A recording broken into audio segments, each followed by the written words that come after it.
Kisah ini terjadi 5 tahun yang lalu. Di suatu malam, Andre, Anton, Cindy, dan Ani tersesat di sebuah daerah yang terasa asing bagi mereka. Saat itu suasana gelap gulita. Bagi mereka, satu-satunya penerangan yang mereka bawa adalah handphone dan senter. Mereka berempat terus melangkah menyusuri jalan yang sepi. Hingga tak terasa mereka berjalan, dari kejauhan, samar-samar mereka melihat ada sebuah rumah besar yang tampak menyala lampunya. Tampak cahaya lampu terang yang masih hidup dari dalam rumah. Hati mereka pun kini mulai lega. Ternyata ada tempat persinggahan dan sebentar lagi mereka akan bertemu dengan orang.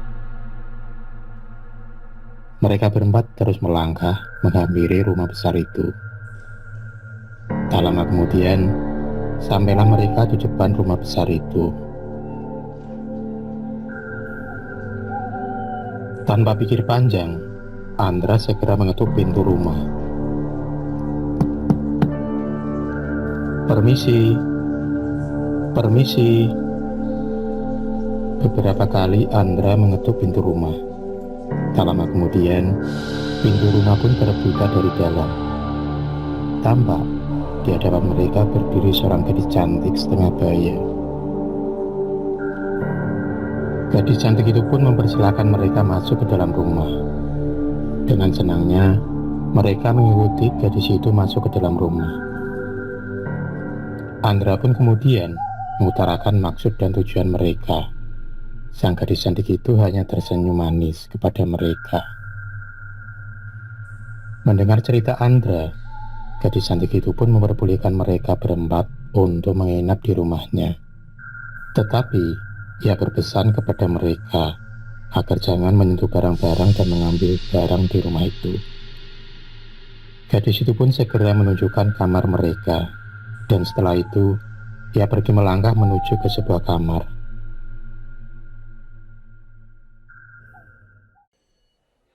Mereka segera menaruh tas mereka di kamar. Cindy dan Ani yang sudah mengantuk segera tertidur di kamarnya.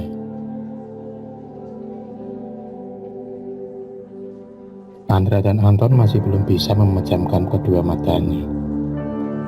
Mereka berdua pun kemudian melangkah keluar menuju ke ruang tengah. Segera mereka duduk santai di ruang tengah sambil ngobrol.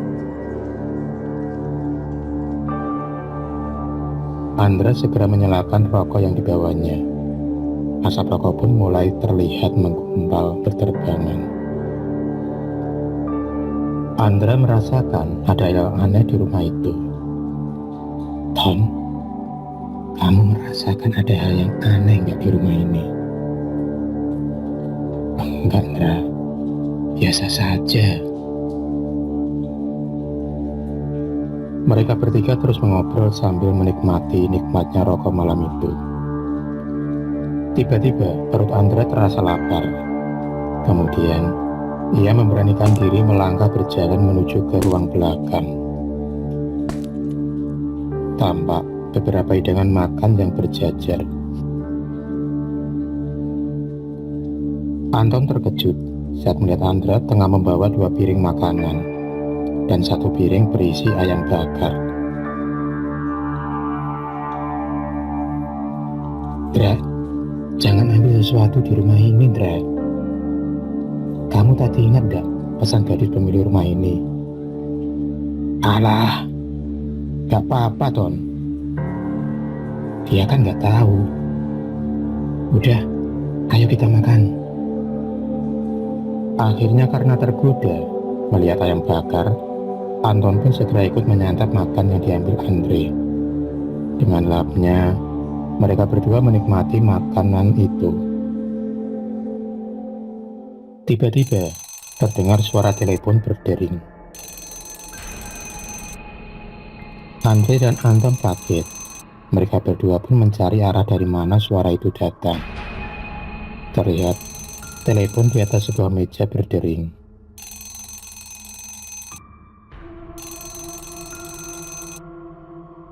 Andra segera melangkah menuju ke kamar gadis pemilik rumah. Ia pun segera mengetuk pintu kamar itu. Mbak, Mbak, ada telepon. Beberapa kali Andra memanggil-manggil gadis itu, namun tak ada jawaban juga. Ia pun akhirnya kembali ke ruang tengah. Saat itu, telepon berhenti berbunyi. Selang beberapa menit kemudian, telepon kembali berdering. Karena penasaran, Andra segera beranjak dari duduknya dan segera melangkah menghampiri meja telepon itu. Andra segera mengangkat telepon itu. Samar-samar suara gadis sedang menangis. "Siapa ini, Mbak?" Andra pun bertanya. Beberapa kali Andra bertanya, namun hanya suara gadis menangis yang ada di telepon itu. Beberapa saat kemudian, suara gadis itu pun menghilang. Andra semakin bingung dengan hal ini. Ton, aneh. Masa nelpon cuma suara menangis, Ton? Sudah tak tanya berulang-ulang, tetap saja tidak menjawab. Kelolongan anjing malam itu terdengar bersaut-sautan.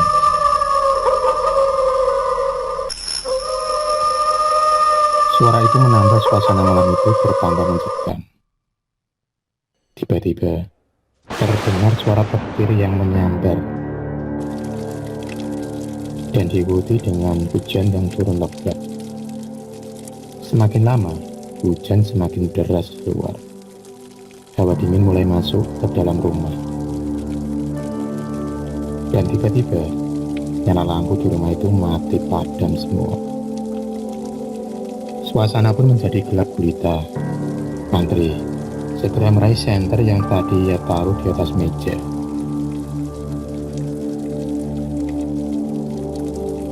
Sesaat kemudian, tiba-tiba terlihat sosok bayangan putih berjalan ke ruang belakang.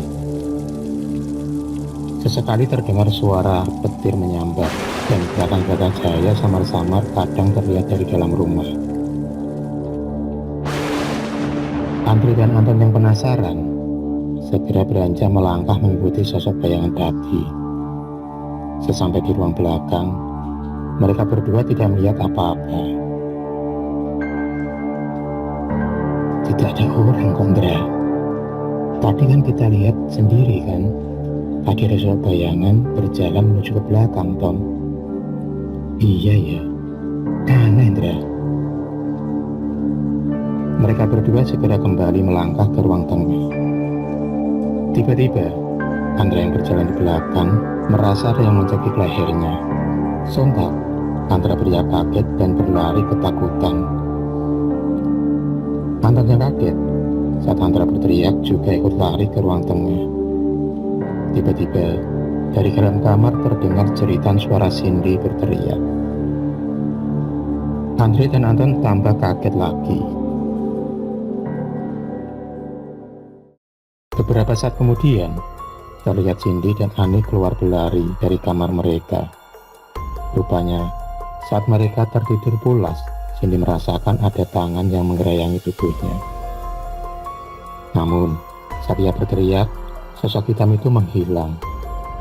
Ani yang mendengar teriakan Cindy, kaget dan ikut berlari keluar. Akhirnya mereka berempat merasakan ada yang janggal dan aneh di rumah itu.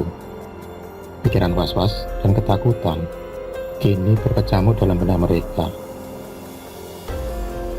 Belum hilang rasa kaget mereka, muncul sosok wanita berambut panjang, bermuka putih dan pucat. Wajahnya berlumuran darah. Sontak, mereka berempat lari terbang-langgang menuju keluar rumah. Mereka berempat terus berlari menyusuri jalan setapak. Hingga akhirnya, mereka melihat ada pos ronda. Rupanya, di pos ronda tampak ada 3 orang warga lagi ngeronda malam itu.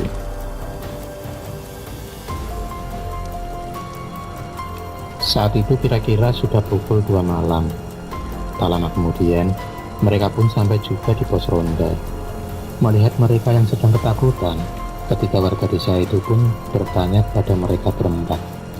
Akhirnya, Andra menceritakan apa yang mereka alami setelah mobil mereka mogok di jalan.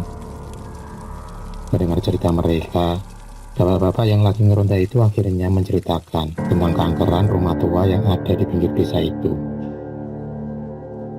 Rumah besar itu memang terkenal angker, dan sudah ada beberapa kejadian kematian di rumah itu.